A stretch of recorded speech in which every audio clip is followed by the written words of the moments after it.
Assalamu alaikum. Today we are discussing nephron definition, parts and his function. So first of all we can discussing nephron definition. The structural functional unit of kidney is called nephron. 1 million present nephron in our kidney, one kidney. जो filtration का main काम होता है वो सिर्फ और सिर्फ nephron ही कर देता है।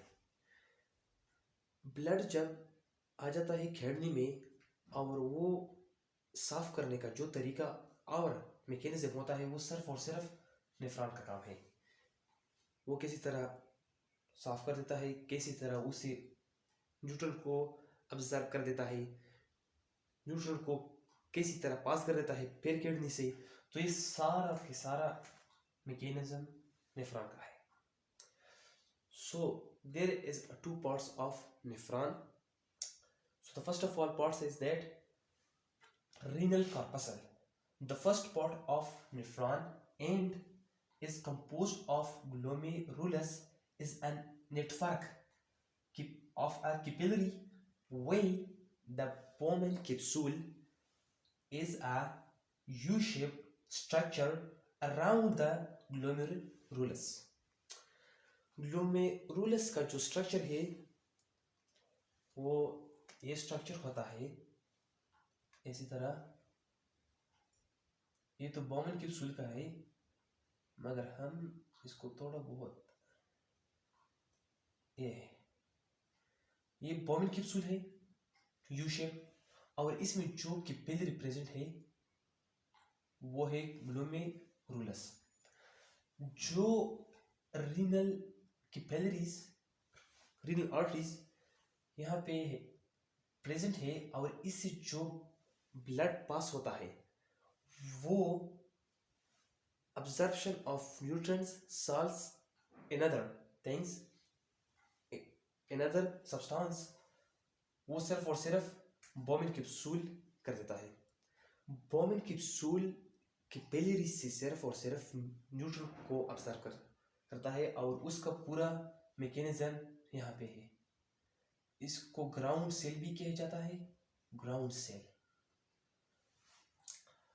और बॉमन कैप्सूल का जो अदर पार्ट है वो ये है। First part of proximal convoluted tubule, middle part lobe of Henle and last part distal convoluted tubule। जो ये तीनों पार्टों के बाद जो पानी या ब्लड उससे गुजरता है तो ये तीनों पार्टों से पहले गुजर जाने से और गुजर जाने के बाद जो ब्लड साफ होता है वो सारा का सारा सिर्फ और सिर्फ नेफ्रॉन कर देता है। और ये तीनों part for only uses filtration, reabsorption of nutrients. So renal tubule क्या है? It is a long tube attached with the Bowman capsule. It has three parts. Renal tubule एक long tubule होता है ये वाला। फिर मैं सिर्फ और सिर्फ आपके लिए बना देता हूँ क्योंकि आप मेरा स्टूडेंट हैं इसलिए। ये जो लॉन्ग ट्यूब है, लॉन्गेस्ट ट्यूब है नेफ्रॉन का वो सिर्फ और सिर्फ क्या है? रीनल ट्यूब्यूल है ये वाला। सो फर्स्ट पार्ट क्या है? फर्स्ट पार्ट में इसमें है प्रॉक्सिमल, ये वाला पार्ट है फर्स्ट। और middle part lobe of Henle जो कि यू शेप का स्ट्रक्चर है। ये लोब ऑफ हेनल, ये वाला लोब ऑफ हेनल। जो थर्ड पार्ट है डिस्टल कन्वोल्यूटेड ट्यूब्यूल वो ये है, ये वाला पार्ट है लास्ट में जो कि अटैच है कलेक्टिंग डक्ट के साथ, कलेक्टिंग डक्ट के साथ अटैच्ड है। और कलेक्टिंग डक्ट वो पार्ट है जो यूरिन को कलेक्ट कर देता है नेफ्रॉन से और फिर इसको बाहर छोड़ देते हैं यूरेटर के जरिए।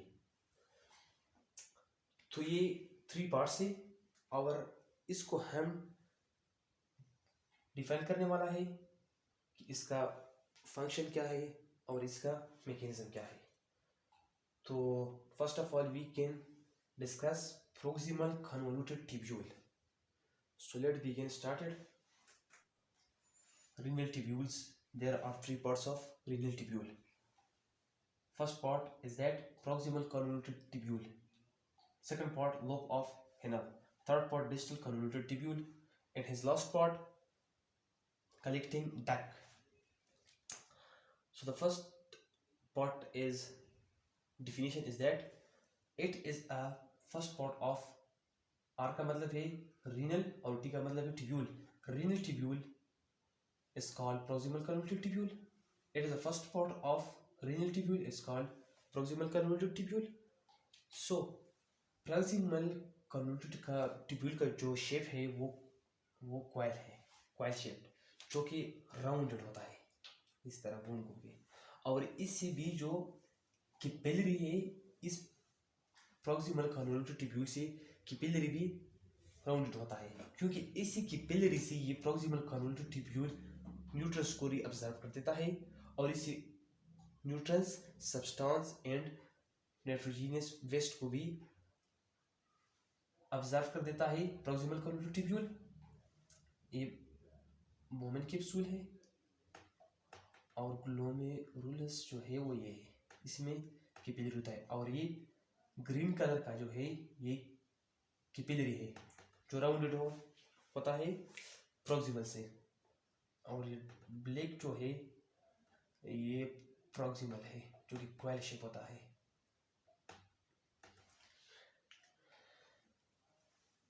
प्रॉक्सिमल का ये फंक्शन होता है जो नाइट्रोजनियस वेस्ट ब्लड में ज़्यादा हो जाए तो वो कैपिलरी से ऑब्जर्व कर देता है और फिर इस वेस्ट को लोब ऑफ हेनल के जरिए और डिस्टल कन्वोल्यूटेड ट्यूब्यूल के जरिए बाहर कर देता है। और ब्लड में पानी का मिकदार ज़्यादा हो जाए तो वो भी प्रॉक्सिमल कन्वोल्यूटेड ट्यूब्यूल इसको कम कर देता है, और कम के बाद ये लोब ऑफ हेनले तक पहुंचता है, और लोब ऑफ हेनले के बाद डिस्टल कन्वोल्यूटेड ट्यूब्यूल और इसके बाद कलेक्टिंग डक्ट। तो ये इसका फंक्शन है, absorption of nutrients, sodium, salts and other substances. So the second part is that lobe of Henle, जो इसका डेफिनेशन ये है। Second part of renal tubule U shape structure is called lobe of Henle, जो कि lobe of Henle का U shape structure है, और इस यू शेप से भी कैपिलरी राउंडेड होता है जो कि ये ग्रीन है, ये सारे के सारे कैपिलरी है, और ये प्रेशर को भी डिक्रीज कर देता है, जो कि कैपिलरी का प्रेशर होता है ब्लड में, ब्लड का जो प्रेशर होता है कैपिलरी में उसको भी कम कर देता है लोब ऑफ हेनल, और इससे भी सोडियम और अदर साल्ट्स ऑब्जर्व कर देता है लोब ऑफ हेनल। तो ये इसका यू शेप स्ट्रक्चर है। इसके बाद में इसका पूरा स्ट्रक्चर डिफाइन कर देता हूँ। तो जो थर्ड पार्ट है डिस्टल कन्वोल्यूटेड ट्यूब्यूल, ये it is a third part of renal tubule is also coil shaped, is called distal convoluted tubule, जो कि ये थर्ड पार्ट है डिस्टल कन्वोल्यूटेड ट्यूब्यूल। ये लोब ऑफ हेनल के बाद होता है, इसका भी क्वाइल शेप है, और अगर आपने पढ़ा होगा तो किडनी के ऊपर एक हार्मोन प्रेजेंट है एल्डोस्टेरोन। ये हार्मोन आकर डिस्टल कन्वोल्यूटेड ट्यूब्यूल के साथ मिलकर सोडियम को ऑब्जर्व कर देता है और साल्ट का मिकदार जो कि ब्लड में बैलेंस रखता है, और वाटर का भी। तो ये एल्डोस्टेरोन हार्मोन का मेन फंक्शन है, जो कि ये है हार्मोन के चैप्टर में हम इंशाल्लाह इसको डिस्कस करेंगे।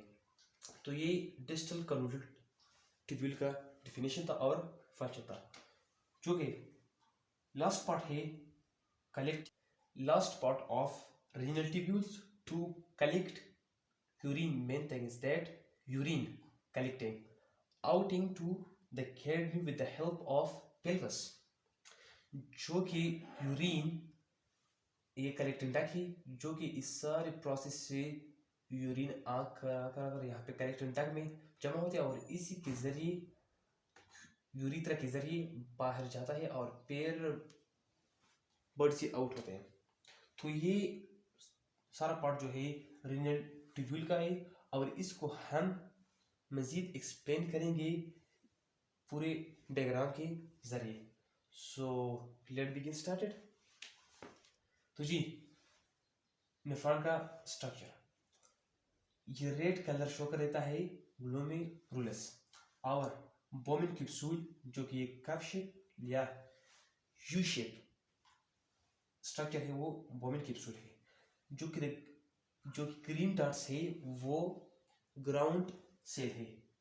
ग्राउंड सेल का काम है nutrients absorption, it's first steps. ये जो है ये रेड कलर का ये ग्लोमेरुलस है, जो कि कैपिलरी है ये रेड, और जो कि सी शेप है यू शेप है वो है बोमिन कैप्सूल। और बोमिन कैप्सूल के बाद जो है प्रॉक्सिमल कन्वोल्यूटेड ट्यूब्यूल जो कि क्वाइल शेप का है और इसे भी अराउंड होता है अराउंडेड कैपिलरी, इसी भी कैपिलरी राउंडेड होता है, जो कि इसी कैपिलरी से ये न्यूट्रिएंट्स को अब्जॉर्ब कर देता है। और जो कि ग्रीन डॉट से इसको मैंने न्यूट्रिएंट्स के तौर पर बनाया है, जो कि ये न्यूट्रिएंट्स है ग्रीन डॉट। और जो ये ब्लू है, ब्लू का मतलब है renal vein deoxygenated blood pathway, तो ये है ब्लू। तो इसके बाद जो है लोप ऑफ हेनल जो कि ये भी फ्यू शिप की तरह है इस तरह। और ये ग्रीन डॉट जो मैंने बनाया है ये साल्ट से, और इसी कैपिलरी से ये साल्ट्स को ऑब्जर्व कर देता है और इसको मेंटेन भी कर देता है, और जो कि ज़्यादा प्रेशर हो उसको भी डिक्रीज कर देता है। लोप ऑफ हेनल, जो लोप ऑफ हेनल की ये फंक्शन है और ये इसका शेप है। जो थर्ड वन है ये है डिस्टल कन्वोल्यूटेड ट्यूब्यूल, जो कि लास्ट पार्ट है, और इसमें अल्डोस्टेरोन हार्मोन प्रेजेंट होता है। और ये अल्डोस्टेरोन हार्मोन जो कि किडनी के ऊपर है, और ये हार्मोन जो है वाटर को मेंटेन कर देता है ब्लड में, जो कि ये ब्लू डॉट से ये वाटर को रिप्रेजेंट कर देता है। और जो कि ग्रीन डॉट है वो साल्ट्स का है और न्यूट्रिएंट्स का भी है। तो ये डिस्टल कन्वोल्यूटेड ट्यूब्यूल है, जो कि सारे के सारे ब्लड्स की कैपिलरी में जो ज़्यादा सब्सटेंसेस होता है और कम होता है, तो ये सारा के सारे ये बैलेंस कर देता है नेफ्रॉन। तो ये सारा स्ट्रक्चर नेफ्रॉन का है। और जो ब्लड साफ होता है तो फिर इसे कैपिलरी से वापस आता जाता है और इसी के जरिए बाहर जाता है प्योर ब्लड। और जो कि नाइट्रोजनस वेस्ट यानी कि more water molecule do not use to body, so it collecting in this pathway. Our nitrogenous waste, our more water molecule जो कि ये ज़्यादा होता है तो फिर ये नाइट्रोजनस और वाटर मॉलिक्यूल और साल्ट्स ये मिलकर कलेक्टिंग डक्ट में आ जाता है, जो कि इसी बनी होती है यूरिन जो कि बॉडी में नहीं यूज होता है और ये बॉडी का वेस्ट है लिक्विड के फॉर्म में। तो ये यूरिन आ जाता है और इसके जरिए बाहर चले जाते हैं और यूरेटर से मिले हुए थे और इसी यूरेटर के बाद ब्लैडर तक पहुंच जाता है और ब्लैडर के बाद यूरिथ्रा और यूरिथ्रा के जरिए यूरिन बॉडी से बाहर चला जाता है और ये इसका सारा मैकेनिज्म है और इसका सारा स्ट्रक्चर है।